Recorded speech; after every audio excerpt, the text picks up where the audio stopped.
yung transparency ngayon dito yung mga question. And I hope no naka-ready doon ang grupo ni Dr. Lab at yung Team Guapa na every penny, every cent, no, every centimo ng perang lalabas dapat diyan all accounted for. No, yun po ang mahalaga sa mga ganitong gawain. Yung mga may mga sponsorship.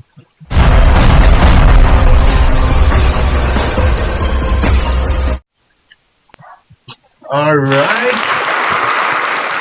So, isa naman pong bagong vlog at reaction ng aking i-share sa inyo. And ngayon, it's all about dito sa bagong team or bagong grupo na sinamahan ni Dr. Lab or sabihin natin tinatag nila yung Team Guapa na ngayon kasama na nila si Beyonce. And this is a separate group, no, na we can say outside Kalingap community. No? Dahil nga wala na sila sa grupo nila Kalingap Rab at ni Pal Santos Matubang kasi nga tinanggal na sila si Dr. Lab tsaka si Red Saint. So but they still no doing the helping yung charity work pa rin nila. And ang kanilang unang charity work ay sa simbahan. No? And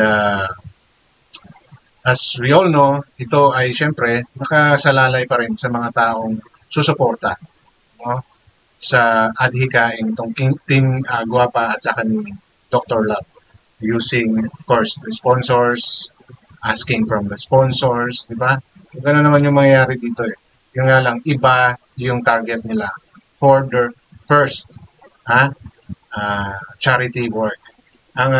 Okay, ang medyo magiging complicated dito is yung sa side ni Beyonce. No? Kasi Kalinga pa rin siya. Diba? Ipa-vlog pa rin siya ng Kalinga. Pero yung Team Guapa at yung sumusuporta sa kanya na si Dr. Love at Red Saint ay iba rin yung grupo.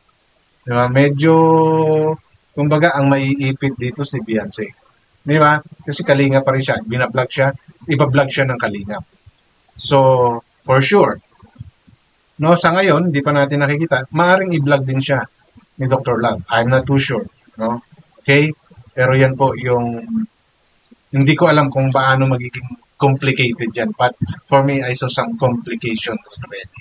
Di ba? Kasi kung siya ay iba-vlog din ng Team Guapa or na nila Dr. Love, tapos binablog din siya ni Kalingap, parang magulo, di po ba? Yun yung tingin ko lang, no? Okay, yun yung analyzation ko lang. Kasi, paano yung support? Di ba? Kung binablog siya ng Kalingap, and some of the Kalingap supporter are hindi gusto yun. Same thing. Di ba? With Team Guapa. Or, maybe those who will support Beyonce, yun na lang ang isipin. Mapa nasa Kalingap man yan or nasa Team Guapa. Di ba? Yung nga lang medyo si Beyonce talaga yung may. Yun lang po ay aking opinion. Ano? Hindi po sinasabing tama yan. Katulad po ng lagi kong sinasabi, ako po ay walang pinapaligan. Nagre-reaction lang po ako sa tingin ko. Para sa akin ay interesting topic to share with you. Okay? Pero wala po akong pinapanigan dito. Okay? So kung magiging hindi man po maganda sa inyong pananaw or sa inyong pandinig yung aking mga sinasabi, please explain it on our comment section. Okay? So we can further elaborate kung ano man po yung maaaring may punto kayo na pwede ko pong tanggapin at may punto ako na pwede ko pong i-share din sa inyo. Alright? So, but bago po ako magpatuloy, welcome sa akin channel. Kung bago pa lang po sa akin channel, please don't forget to like, share, and subscribe na rin po and pakihit ang notification bell para maging aware kayo sa akin mga upcoming content. Any comment, suggestion, recommendation, leave it on our comment section. Issue lang po tayo, mga personalan. At matuto po kayo mag-fact check para hindi po kayo mapagsabi ang fake news. No? Sa kahit saang bagay. No? Fact check muna. Alalahanin nyo, yung AI ngayon, almost the same of what is the real news. So, matuto po kayong mag-fact check talaga. Okay? So, yan na. Dito sa topic na gusto kong i-share sa inyo. Unang-una nga po is yung paano yung magiging stance ni Beyonce. No? For sure kasi, iba-vlog siya ng team ni Dr. Love at saka ni Red Zane. Diba?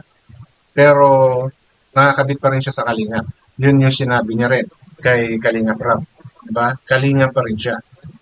Now, I'm not sure if this matter napag-usapan na ba? Ano po ba yung magiging stance? No? Hindi ko rin po kasi masyadong naririnig.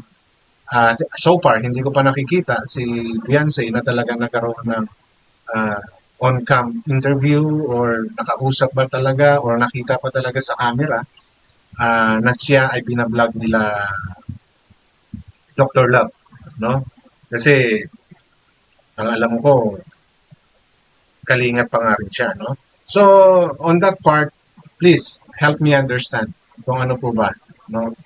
Kung separate group lang ba ang kay Dr. Love na hindi niya iba-vlog si Beyonce, no? O iba-vlog niya rin si Beyonce. Gusto ko lang pong maliwanagan yung part niya kasi medyo magulo, di ba? Now, if both of them iba-vlog si Beyonce, I don't think there's any complication also.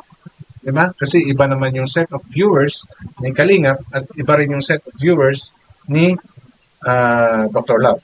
Di po ba? But, of course, merong mga hindi magugustuhan yun. Diba? Parang ang nangyayari kasi, namamangka sa dalawang ilog si Beyonce. Kumbaga, ako, ganun ko iniisip yun. In which is difficult for her. So, yun po sana ay mabigyan niyo po ako ng konting kalinawan, no? Para lang po maging maayos yung aking bibigay na reaction sa mga susunod. Okay? And, yun nga, puntahan natin itong gustong i-vlog, no? Ni Dr. Love or yung unang charity works na gagawin nila together with the supporters, no, na Team Guapa. Based doon sa akin napanood na video, parang palalagyan nila ng beam kasi nga mukhang yung simbahan hindi pa tuli tapos, no, wala pa nga pintura sa labas, and yun yung naisipan nilang gawing charity, which is quite different, no? Kasi alam naman natin na kahit paano ang simbahan ay may nalilikom. Di ba? May naiipon din naman yan, yung mga ikapo, di ba? And for sure may mga tumutulong din dyan na ilang organizations. Di ba? Pero yun yung napili nila. Okay? For real reason, I'm not too sure. Okay? But nga, sabi natin, as long as it's something that will help the community, di ba? It's good. Di ba? Kasi ang magbibenepisyo, tao pa rin naman. Like church. Sino ba makikinabang yan? Diba? And yan ay tahanan ng Diyos. Sabi nga ng mga Katoliko. Diba? So, extending our help sa ganyan is quite okay din naman. Diba? Dahil simbahan yan. Diba? Kung nagbibigay nga tayo doon sa mga less fortunate, yung simbahan, hindi rin naman siguro siya kakaiba. No? Kasi pagkakaalam ko, walang pondong nilalagas ang gobyerno dyan.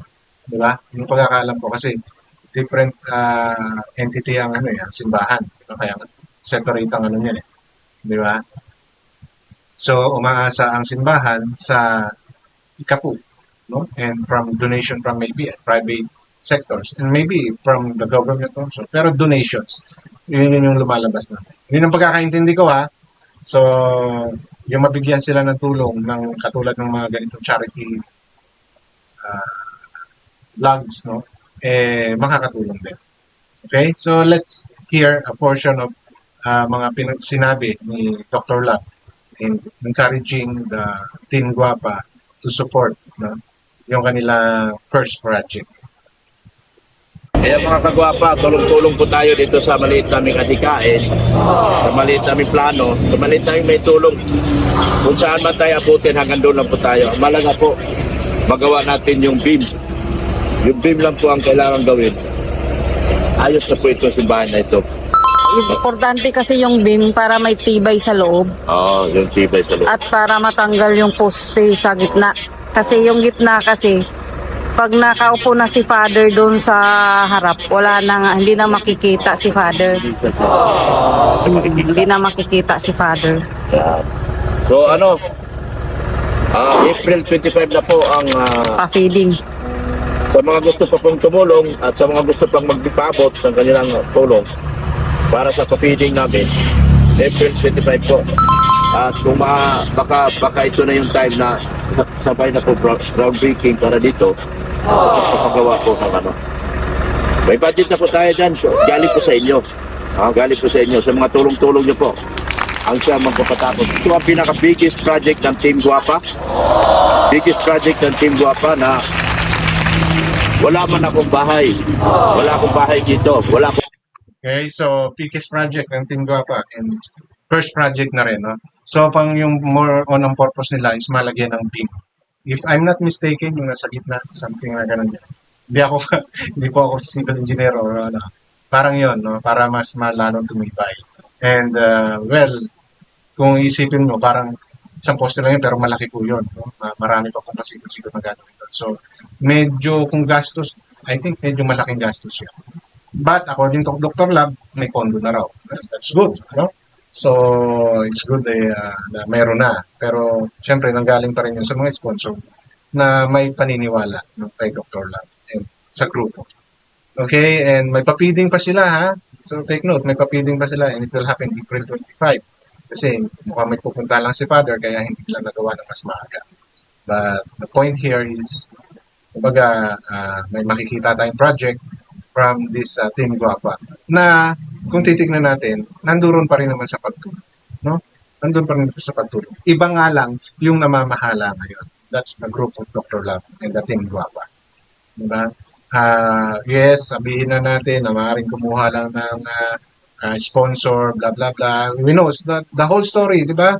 Umalis, gumawa ng sariling grupo dahil gustong kumita, blah, blah, blah, and everything. But tingnan pa rin po natin, no, yung purpose.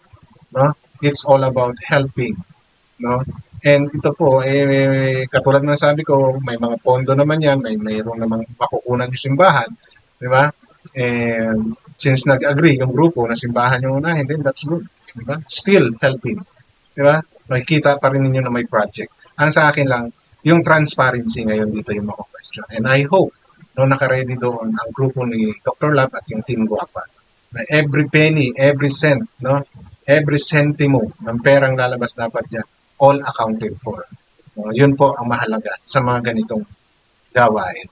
Yung may mga sponsorship.